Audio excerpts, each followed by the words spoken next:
એટલે તમને મારાથી કહેવાય ગયું. દેવી હવે શું કરશું?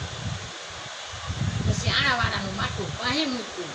કીધું એ વરજનારાયણ કે ભલે ઉઈગા ભાણ તોહાણા ભામણા આજે જલ મરણ લખ માર તું તો રાગજે કાયસું રાહુ બાપ કે જેથી ગાંધરો વારે મારે બગડી હતી અને હું વહી હતી મારા દીકરા મૂકી અને તું મને તેથી વરજ નારાયણ રથ લઈને કેળી ગયો તો અટાણે હું તને ટીલાવું તારા બોવારાના લઉં તે તું ધરતી માથે બૂજશો બાપ આ ઈ શક્તિ છે તારાની દીકરી છે હવે તારાને જીવન કરવું.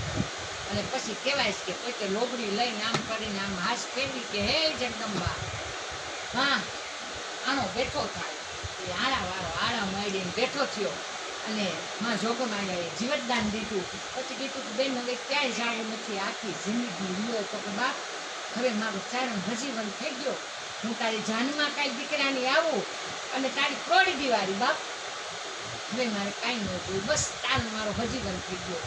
પછી જીવતા કર્યા હતા ના લુણિયા અમીરને ભટકતો કારો ધાબળો દેહમાં અગ્નિનો પાર નથી અને હરકી આય હોનબાઈ માનો ધ્યાન નંદી તળાવ હતું અવેડા જેવું ભેવું ને પાણી પીવાનું માની હો હવા ગઈ જ્યાં બેઠો ભેવું ભડકે